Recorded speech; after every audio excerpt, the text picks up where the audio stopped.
Nama saya Sekar Bestari Nindita Yasmin dengan NIM 211201231300072. Pada video ini saya akan menjelaskan mengenai tugas akhir yang saya buat untuk memenuhi tugas praktikum dasar komputer dan pemrograman.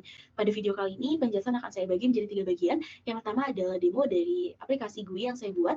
Yang kedua adalah penjelasan source code untuk GUI-nya atau untuk UI-nya, dan yang ketiga adalah penjelasan source code tentang fungsi-fungsinya. Baik, langsung saja. Berikut adalah tampilan dari GUI yang saya buat. Jadi pada tampilannya ada penjelasan invoice generator by Sekar Bestari Nindita Yasmin dengan NIM saya. Selanjutnya ada label dan entry name, type of customer, phone number, quantity, item, price, add item, dan tabel. Lalu di sini ada total inisial, pajak, get total, lalu tombol-tombol ada save invoice, generate invoice, dan juga new invoice. Jadi pertama-tama apabila kita pencet new item, akan ada informasi bahwa kita perlu mengisi nama kita terlebih dahulu. Jadi di sini saya akan mengisi nama saya, kemudian tipe customer-nya. Apabila belum diisi, maka akan ada permintaan untuk mengisi tipe customer terlebih dahulu. Jadi di sini saya pilih salah satu, kemudian phone number juga sama, akan ada pemberitahuan. Dan jika isinya bukan berupa angka, tapi hanya berupa huruf, nanti ada permintaan bahwa phone number itu harus berupa angka. Seperti ini, kemudian kuantitas kita bisa pilih bebas.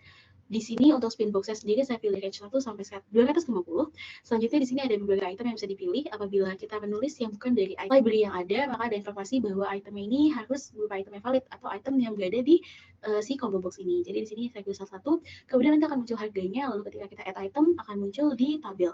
Kuantitasnya 3, item namanya ini, harga satunya 75 dan totalnya adalah 225. Lalu total inisialnya jadi 225 dengan pajak 10%, 22.500. Jadi totalnya adalah 247.500. Selanjutnya saya pencet invoice, di sini save invoice, nanti ada pemberitahuan bahwa invoice sudah dimasukkan ke dalam queue dan sudah disimpan dengan sukses. Lalu di sini saya bisa generate invoice-nya, lalu akan ada pemberitahuan bahwa invoice sudah disimpan dengan sukses. Lalu nantinya akan ada pemberitahuan bahwa invoice yang tadi disimpan terakhir sudah tergenerasi dengan sukses. Lalu di sini akan ada informasi mengenai scope-nya. Di sini ada tulisannya generating invoice, nama customer, tipe customer ya, nomor telepon, serta item yang diinginkan. Nah, lalu di sini ada juga tombol new invoice untuk mengembalikan kondisinya menjadi seperti semula. Baik, selanjutnya adalah penjelasan mengenai user interface. Yang pertama itu ada window title-nya, invoice generator by Sekar Bestari, nantinya akan muncul seperti ini. Kemudian ada penjelasan mengenai name label-nya dengan yang berada di baris 0, kolom 0 di sebelah sini, kemudian name entry ada di baris 1, kolom 0, kemudian ada label tipe customer, dan juga di sini ada combo box yang values-nya itu ada 2, yaitu first time dan juga regular. Dan di sini diletakkan di baris ke-1, kolom ke-1. Ada di sebelah sini, kemudian phone number juga tuh.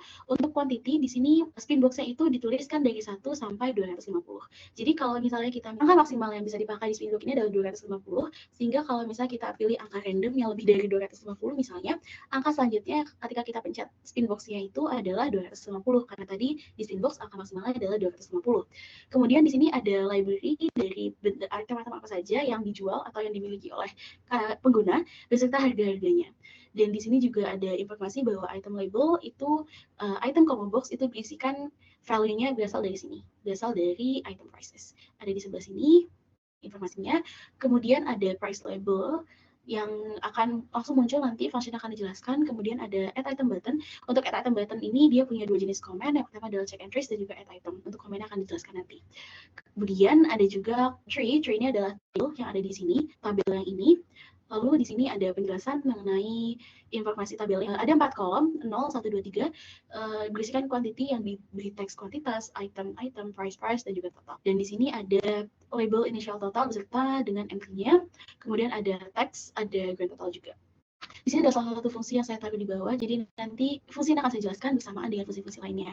Tapi selanjutnya di sini ada save invoice button, ada generate button, dan juga new invoice. Baik, selanjutnya adalah penjelasan mengenai fungsi-fungsi yang ada di aplikasi GUI yang saya buat.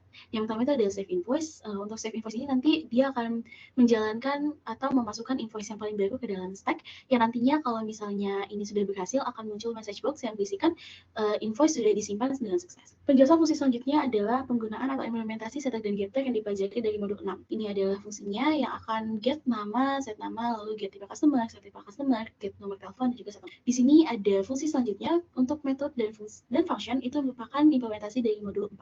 Di sini ada juga update price, di mana nanti selected itemnya akan diambil dari si item combo box yang tadi kita miliki. Lalu untuk harganya akan diambil dari library item prices yang sudah tadi kita buat. Dan nanti akan terkonfigurasi atau tertulis dengan harga yang tertulis di library item prices, lalu dilanjut dengan 2 angka di belakang koma atau di belakang tanda titik.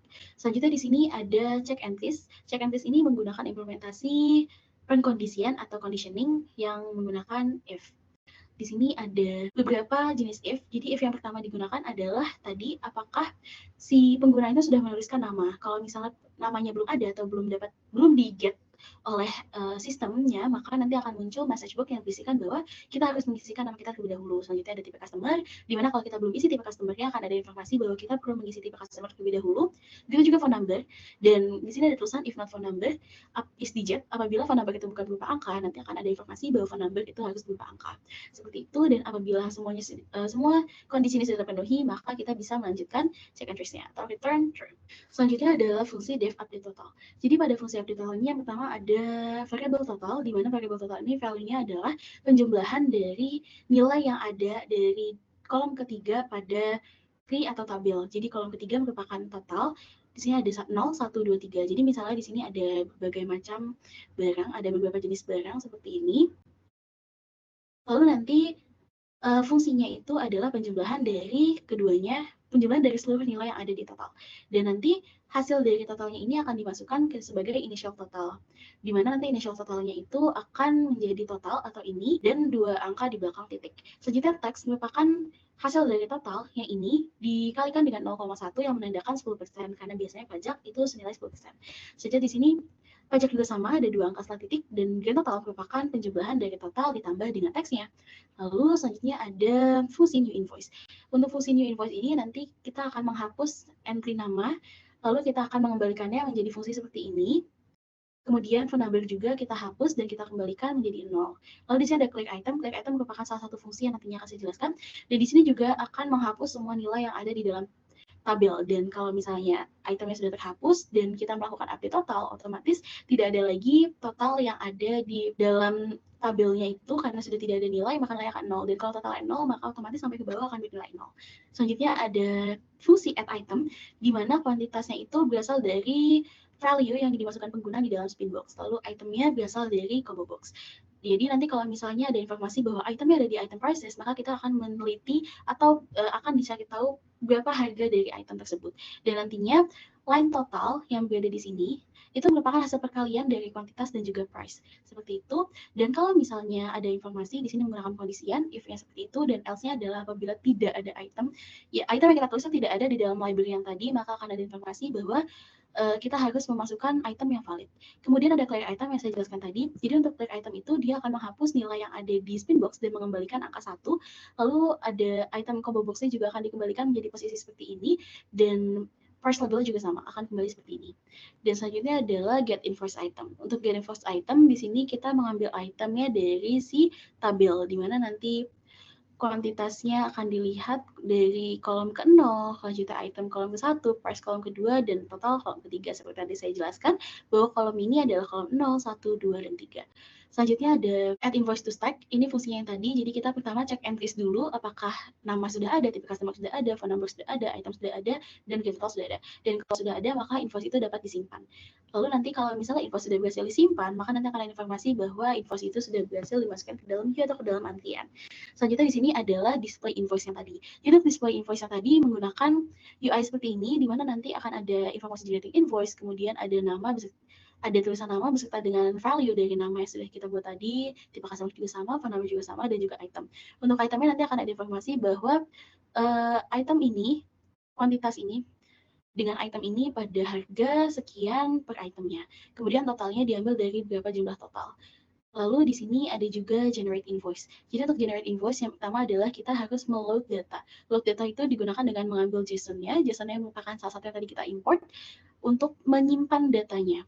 Jadi di sini kalau misalnya ternyata di invoice data atau di file invoice datanya sudah ada nilai atau sudah ada invoice, maka invoice-nya akan ditampilkan dan juga akan menampilkan message box sukses bahwa si invoice yang terakhir ini telah disimpan ini sudah tergenerasi dengan sukses. Sementara kalau tidak ada nilai atau data di dalam invoice data, maka nanti akan ada informasi bahwa tidak ada invoice yang ditemukan.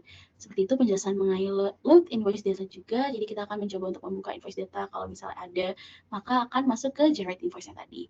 Kemudian ada save invoice data, di mana nanti di sini kalau lebih sama, kita akan menyimpan data yang sudah tadi kita buat di bawah. Ketika kita mencet save invoice, maka komennya itu akan masuk sini, save invoice data, di mana nanti akan di data-data itu akan dimasukkan ke dalam invoice data. Seperti itu. Sekian penjelasan tugas akhir saya, terima kasih banyak.